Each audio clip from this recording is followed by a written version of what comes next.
Hussein is the lantern of guidance and the ship to salvation, and the ship to salvation. إن الحسين مصباح الهدى وسفينة النجاة.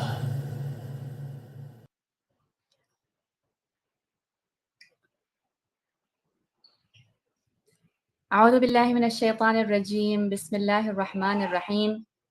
Assalamu alaikum wa rahmatullahi wa barakatuh to our dear brothers and sisters from all over the globe. And thank you for joining us on Lantern of Light's Muharram Summit titled Wisdom Behind Grief with me, your host, Sakeena Habib. Assalamu alayka ya Aba Abdullah wa ala al-arwah allati حلت بفنائك عليك مني سلام الله أبدا ما بقيت وبقي الليل والنهار ولا جعله الله آخر العهد مني لزيارتكم. السلام على الحسين وعلى علي بن الحسين وعلى أولاد الحسين وعلى أصحاب الحسين. اللهم صل على محمد وآل محمد وعجل فرجهم أجمعين. Lantern of Light extends its deepest condolences on the martyrdom of the Master of Martyrs, Aba Abdullah al-Hussein alayhi salam. We offer condolences to the Imam of our time, Ajalallahu Ta'ala Farajahu Sharif, on the tragedies that befell in Karbala on the Ahlul Bayt alayhim salam. There is no day like your day, Ya Aba Abdullah. And I would like to thank everybody for joining us in this divinely Husseini banquet. May Allah subhanahu wa ta'ala bless you all indefinitely. This Ashra Muharram 2024, we are incredibly blessed to launch a special campaign that marks not only the epic tragedy of Karbala and Imam Hussein alayhi salam, but also delve deeper into who is Zainab. Alhamdulillah, it is also a significant milestone for Lantern of Light celebrating 1 year since its charity status. This month, we will be unpacking positive psychology of suffering and concept of grief and our dedicated services that has been a lifeline to many young Muslims struggling with identity, Islamophobia, depression, anxiety, and many other mental health issues. At Lantern of Light, we care with passion and our transformative service that you, as our well wishers, donors, and supporters, have helped us sustain and grow. Lantern of Light is a UK registered charity number 1203567. Having crossed many hurdles and blessed with beautiful milestones, it is now soaring towards greater heights. In our humble initiatives, we have been able to facilitate several topical issues through podcasts, live programs, and soul transforming cohort workshops and masterclass programs with qualified therapists and Islamic scholars, from our mental health well being to emotional and spiritual well being, transforming lives and fostering love and faith. Please do visit our soulful website on www.lanternoflight.co.uk, and please do not forget to like, share, and subscribe to our inspirational channel. Please also donate generously for our works to continue blossom by making a donation at Lantern of Light Limited at Santander Bank. The account details are 63422 and the sort code is 090129. Become a Lantern of Light sustainer and donate generously to be part of our amazing volunteering team. Now, inshallah, moving on to our discussion for today. Alhamdulillah, we are so excited to bring this beautiful summit about the wisdom behind grief, and where we'll be having a multiverse conversation on what is the psychology of grieving and what is the psychology of healing, and what is the process, what are the stages of grieving, and how can one heal at the end of the day. And of course, we'll be taking that in the context of Karbala as well. We will be touching and highlighting on some points. With me today, I will be joined by our esteemed guests, who are, of course, experts and therapists in their fields. And I would like to welcome Sister Sabera Kanji and Brother Inayat Kanji on board. And I would like to give a brief introduction about Sister Sabera Kanji. Sister Sabera Kanji is a clinical psychologist and a family therapist, and she conducts online therapy sessions for individuals, couples, and families to help them with their mental health as well as their relationships. And we've had her on Lantern of Light a couple of times, and she's really inspired and helped a lot of brothers and sisters, alhamdulillah. Brother Inayat Kanji, profoundly known as Coach Kanji from Ample Therapy, is a practitioner of rapid transformational therapy and a mental health first aider.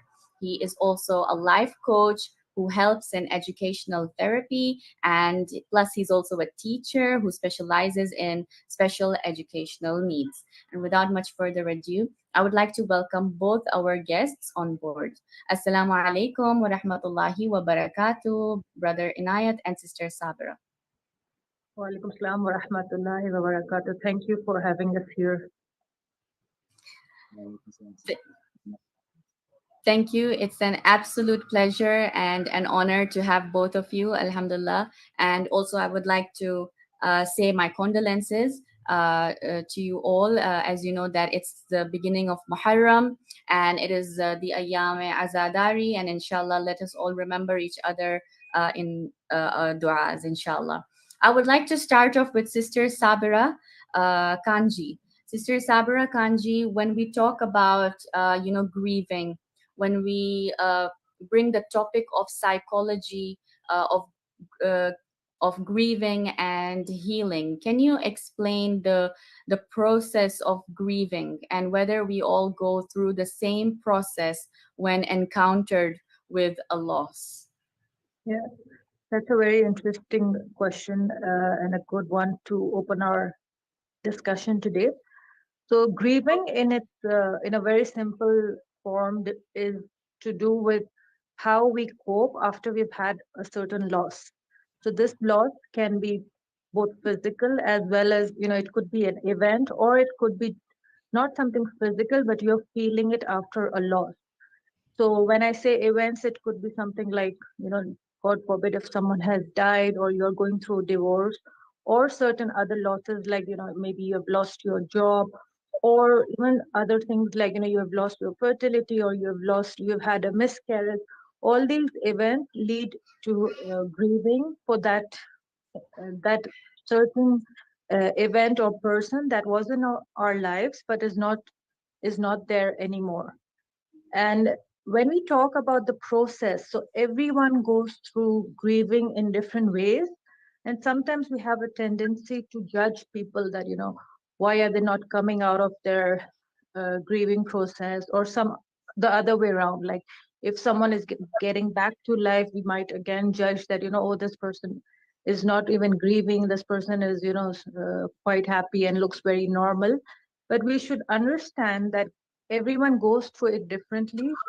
Certain responsibilities and certain environmental factors and other beliefs about how we should grieve or how we should mourn, and your own personality. Obviously, there are internal and external factors about how we will go through this process. So, judging people about how they grieve or they don't grieve, why are they not crying or why are they crying, whatever, is not a really helpful thing to do. Especially, I've noticed when we go to funerals, and we might see someone who is maybe numb, cannot cry, and there's this pressure, okay, you should cry right now, and this is how you're supposed to be. Or someone else who is uh, is taking months to come back to normal life, we try to push them. Yes, supporting is obviously very different from pushing. So just giving them that space and allowing them to grieve at their own, the way they are comfortable with is what I think I would like to say. But obviously not letting them grieve for so long that it becomes depression or any other disorder. When we talk about the process, so there are these 5 stages of grief that you must have heard, which are very commonly used, which is given by, this framework is given by Elizabeth Kubler-Ross in her book Death and Dying. And it's a framework that we use with many of our clients who are going through grief. And it's a very good framework to refer to because it allows you to understand where you are with your grieving. It gives the framework, and it's not like you will go through the exact steps or you will go one step then to the other then third. Sometimes in a day you can actually feel that, oh, in the morning I'm in the third stage, but at night I'm probably at the fifth stage. So it's a good framework to have in mind. So she says that the first stage is that of denial. So when we encounter any kind of loss, we usually don't want to accept it because it's too shocking. So we might deny. Like, let's say, God forbid, someone has died in the hospital and their family is told. You must have seen that how people might deny, no, this is not true. They start shaking the body and reactions like that. And also other kinds of losses. I've seen many times when parents hear the news that probably their child is going through some sort of diagnosis or has some sort of learning disability. For a long period of time, many parents are in denial. They say, no, this diagnosis is not correct. And, my child is perfectly all right. Why? Because it's quite difficult to accept it, to accept the reality. And they might be stuck in this first stage for quite some time. So the second stage is anger. You might feel very angry at people, you might feel angry at yourself, or even angry at God. Like, why me, Allah? Why me? Or why did you do this to me? Have I done something wrong? And all those kind of thoughts and complaints might come in your mind. The third stage is the bargaining stage, where you're constantly thinking about, if only I had not done this, or if only doctors wouldn't have done this. So a lot of bargaining. If only, it could be about what has already happened, or something on the lines of that. If this become, like, let's say if my child becomes okay, I'll do this. So it's a stage of bargaining, that if, let's say, this event reverses, I'm going to give sadaqah all my life. And these kind of conversations, which usually we have with God, or we might have with ourselves, promising things that if only this would reverse.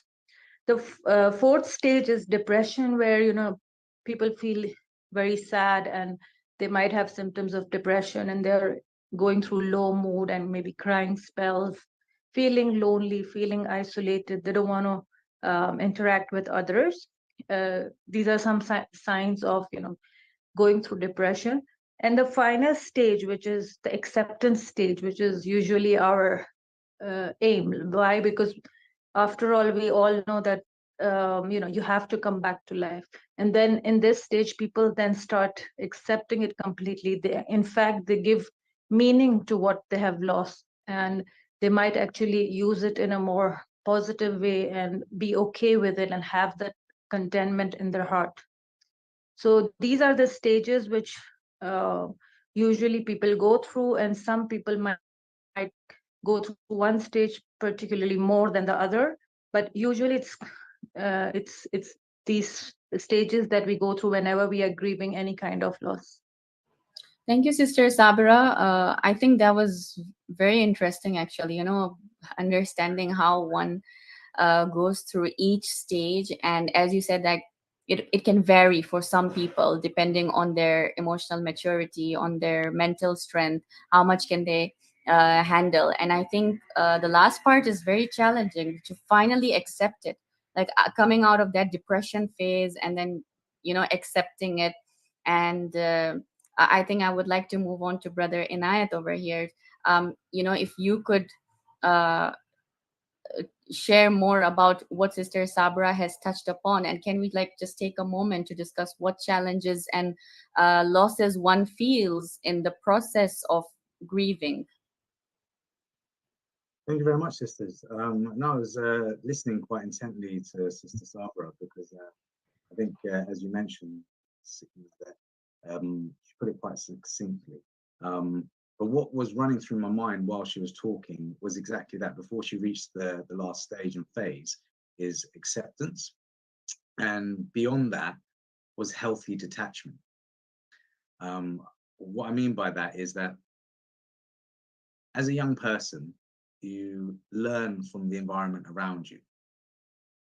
And obviously we are, as you mentioned, at the early phases and stages of Muharram. And so growing up, you know, the idea of death was something that was quite prevalent in our lives, even from a cultural standpoint, visiting funerals, hospitals, etc., visiting the sick. And this is all things we've learned from parables, stories, and other things alike, right? So why I mention that is because I think to some degree, I'm very, very grateful, because when life started hitting me with losses, and like Sister Sabera said, it doesn't have to always be death. In some cases, I remember when a very, very good friend of mine passed away just before his own wedding, when he was like 21, and I was about 5 years. Sorry, he was about late 20s, so he's about 5 years older than me, so I was in my early 20s. And to lose a friend at that age, is as Sister Sabera said, you're in denial at first, an extreme form of denial, and then anger arises, and then etc., etc. But what I learned through that process of the teachings we're given is that healthy detachment. Because as you start to experience more and more losses, maybe your grandparents, maybe other family members, maybe like we said, you've gone through a divorce, you start to recognize the temporariness of life as well. In that, if I can, rather than pressing down my emotions, actually experience my emotions, not fight my emotions. It's interesting. I just came off a podcast about anxiety and fear. And it's interesting, if we are fearful of our own emotions, the heavy ones, the lighter ones, or the ocean of human emotions, I say, within ourselves, we're always going to end up drowning. If I don't find coping mechanisms to swim, to surf, to tread water, to deep sea dive when I need to, be able to go into the depth of my emotion, I'll always be, as the word describes, and being an English teacher, pressing it down, depression, right? And then ultimately it snowballs. It has nowhere to go. Either emotion is in or out. So that's why I mentioned before we can even go to, let's say, cognitive behavioral therapies or NLP or anything other, right? The religious basis we're given is such a gift, because you're taught from very young, this world is temporary. So whereas with some of my friends, let's say, they seemingly are really handling life, and then suddenly they're hit with a major loss. And there's no judgment. It's just interesting to observe as a friend and now as a therapist, how people go through those phases and stages. And even myself, I've recognized where I've been stuck in denial and anger for a long period. I'm a divorcee. I was questioning, and that bargaining thing, which Sister Sabera said, that really hit home with me, because I did that for ages, just going over and over, ruminating. What if I did this? What if I did that? But it wasn't until I learned from my professors within hypnotherapy and things like that, which is in the past is like the shower you had this morning. You can't collect the water back, right? So why am I fixated on past events? Like events have defined me. I'm a moving energy. And so ultimately, in the same way that I appreciate things because I have them, if they were here forever, like most things, the novelty wears off, right? So if I can turn to a point of healthy detachment where when I'm experiencing things, I am involved in the present sense, really engaged emotionally, then often when it comes to the loss, you have a plethora of beautiful memories and experiences to help you through that idea that it's no longer present, right? Because ultimately you've navigated your emotions, rather than many who seemingly live in regret and, as I say,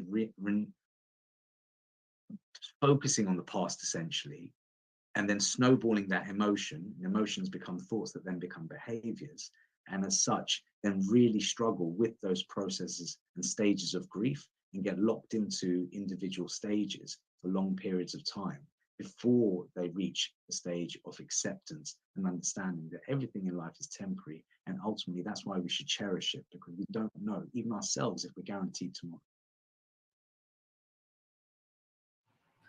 Right. So it's again very insightful the way you've given your own personal example as well, brother Inayat. And you know, this I think this question would pop up in many's minds at the moment, because as we are witnessing um, the Aza month of Muharram, the way Imam Hussein alayhi salam, you know, sacrificed, and you know, he saw the tragedies that befell right in front of his eyes. What do you think, Sister Sabra? Like, of course, he's an imam and everything, but the stages that you mentioned, for example, if we could, you know, sort of connect, was he in a state of denial, or then later on, you know, he accepted it?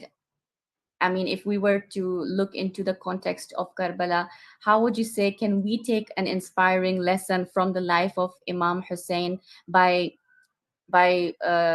understanding how he, you know, converted his grief into this inner healing, and you know, bringing that sort of contentment in his heart as an example for everybody? Yeah.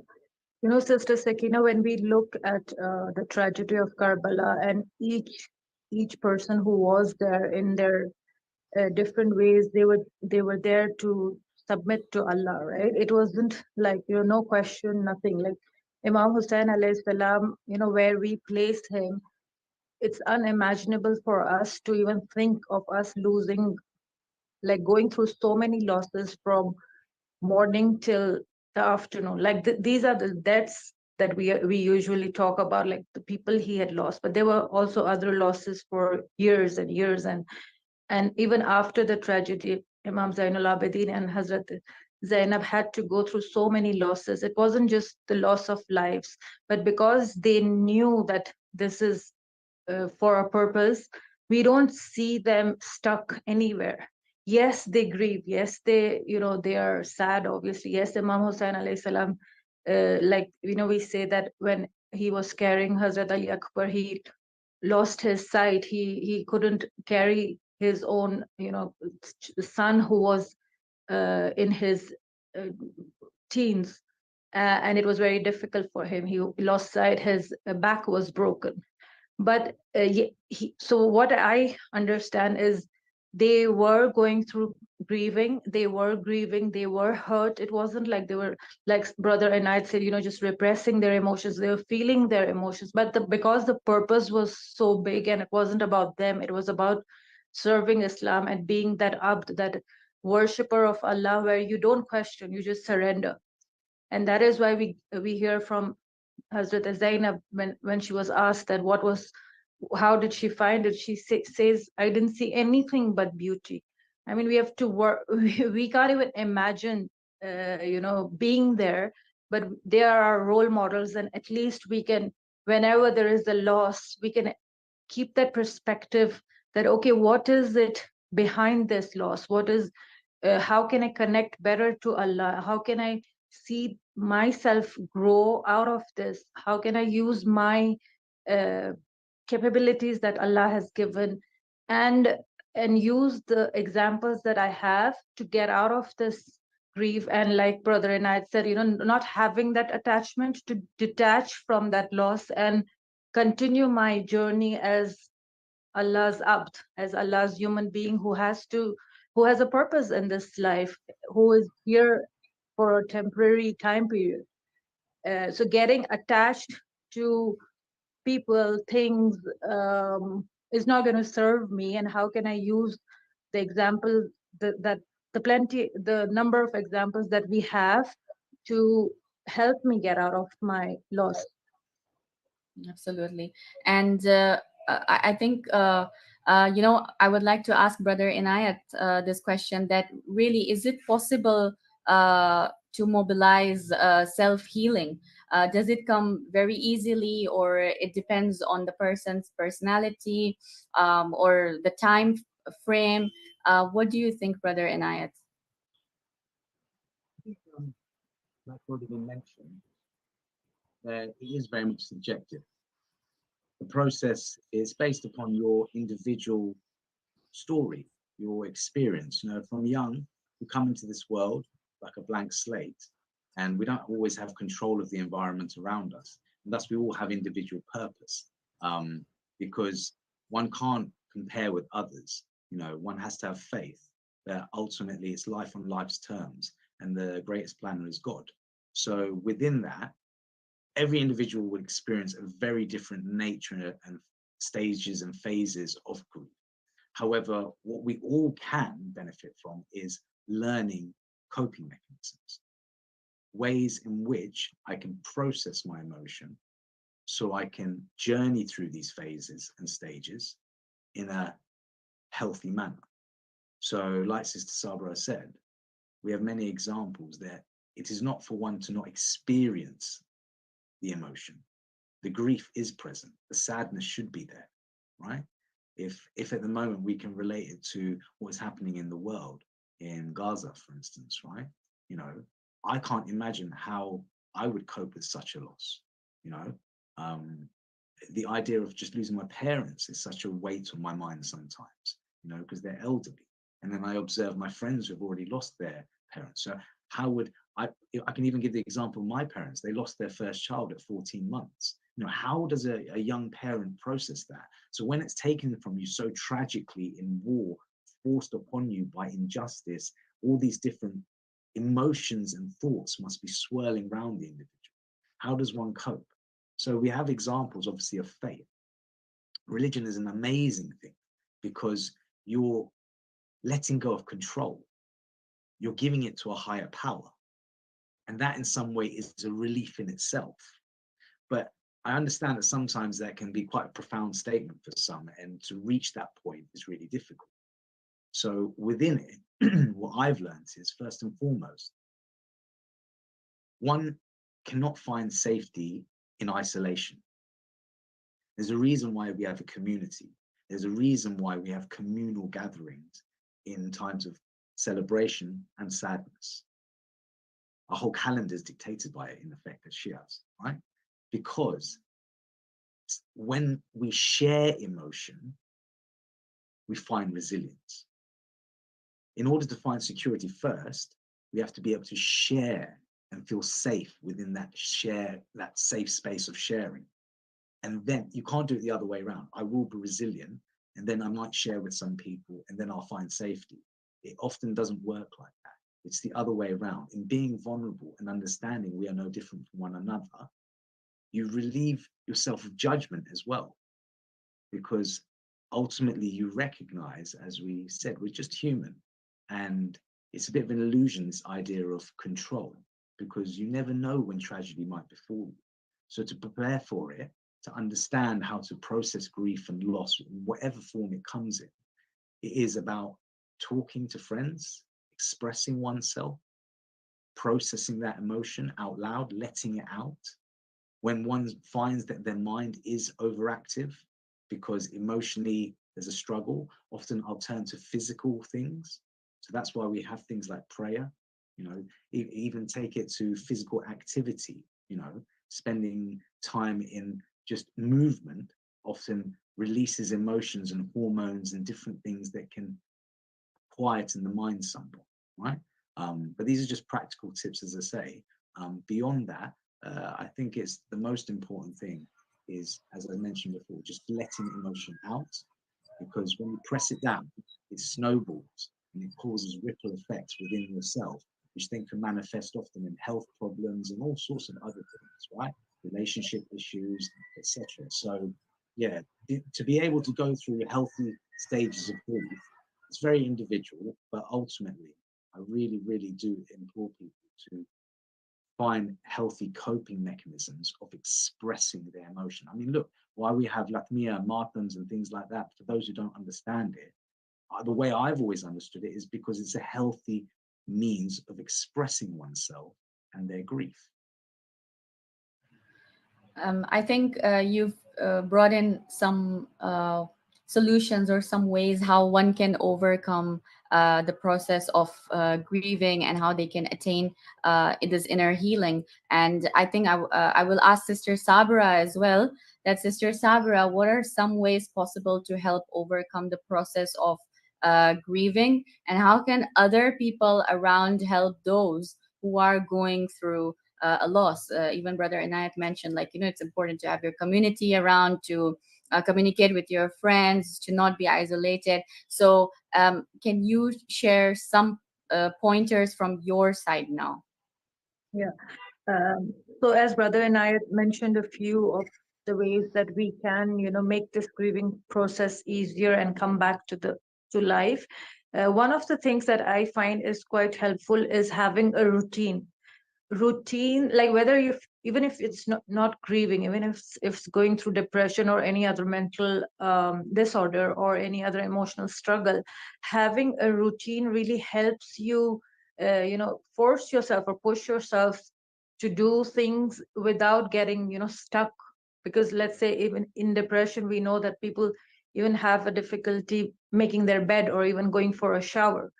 So sometimes you might not feel like doing things, but you need to push yourself just to do that. Have a very simple routine that is that you can follow, so that okay, there is a purpose of you to wake up and do things. So having a routine is quite important. And like Brother Inayat said, like walk, having some sort of movement, or uh, and also expression of your emotions. So expression of emotions could be to your friends, to your family members, to people around you. But sometimes if you're finding it very difficult to do that, you can actually just journal, just write it down, talk to Allah.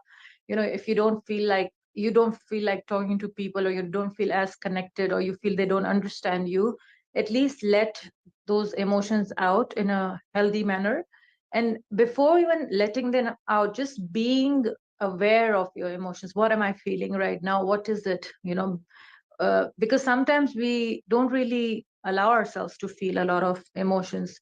We have been brought up in a culture where emotions are not talked about. They're not even allowed to be felt. Like, let's say if you're feeling hurt, if you're feeling jealous, if you're feeling angry, it's like, oh, there's nothing to be angry, there's nothing to be jealous about, don't feel, it's not a good emotion. Emotions are there, like I always say, for a purpose. Allah has given them for a purpose. They are pieces of information that help you navigate life, and there is a purpose. It's just that, yes, sometimes the way you express it is not right, but having them is okay, and being okay about those emotions. And when we talk about grieving, it's not just the emotional aspect, right? So people, as we said, go through grieving in different ways. So some people might actually have more physical symptoms, like they might feel tired, they might have headaches, their sleep might be disturbed, they might have pain in their joints and muscles. So just being aware of the emotional aspects, the physical aspects, and also behavioral aspects. Like some people might find it difficult to concentrate, to focus, to make decisions, right? So just having that insight of, okay, what are the symptoms that I'm going through because of the loss, and being aware of those symptoms, and also getting help when you need it. Like we all go through grieving process, but if it's turning to something that you think you need professional help, so always turning to a coach or a therapist or someone who you think can help you get out of this loss or these emotions where you feel stuck, and may help you go to the stage of acceptance. And like you pointed out, like what can we do? Like if someone that we love is going through grief, how can we support them? So the first thing is just be present, just be there for them. Don't push things or judge, as I said. Just be there for them and ask them, how can I be there for you? So sometimes they just might need help, that, I just want someone to look after my kids because I need to, I just can't cope with my kids. Can someone just pick and drop my children from school, let's say? Or sometimes they might need just a shoulder to cry on, or let's say they need help if there is a death in the family, they might need someone to make the funeral arrangements. or help with the will or something on those lines, right? So asking, because sometimes we might be our personalities are different and we might feel shy or we're not able to ask for help. If someone comes and tells you, I'm here for you, just let me know what you want, I'm there for you, this one line can really be helpful rather than just assuming that what this person needs. So being there, that I'm there no matter what kind of help you need, I'm there for you. I think that's the most helpful thing that we can do. Also, if we notice that this person is probably going through depression and needs professional help, so you can bring it up if you're close to that person and get that kind of help that probably you might not be able to provide, but you think a professional might be able to. So just guiding them that it is okay, we all go through it, and maybe talking to a professional might help. So I think these are the things that come to my mind. Maybe Brother Inayat might add something. I think thank you so much, Sister Sabera, for sharing those pointers. They're very helpful, and I hope all of us can benefit from it, and even the viewers. Brother Inayat, so we are coming towards the end of our program. If there is anything that you would like to add from your bit on the perspective of grieving and healing, or if you would even like to touch it in the context of Karbala to Imam Hussein, how he attained that level of contentment, that peak of contentment. If you want to say something on that, inshallah. Inshallah. Well, no, I suppose to close in referencing, as you just mentioned there, Muharram and the great saints, our imams, who have shown us how to navigate life as a human. As I mentioned before, because ultimately, it's a universe that God is in control of, right? I can do my bit, tie my camel, and I can make my steps as a human, but there's so many things that are going to be thrown at us, right? And even if we think of, whilst you were talking, I was thinking about Imam Hassan, the idea of getting poisoned by your own wife, right? When you think of loss, I even started thinking about friendships, betrayal. That's a form of loss, right? So there's so many things one could reference in regards to this idea of grief and loss. But ultimately, it again comes back to healthy detachment. I experience life and I experience my emotions. I'm not defined by it. I do not try to control them. I let them pass through me like a wave. And in doing so, I'll ride the next wave. And if I can manage that, time itself doesn't become my enemy.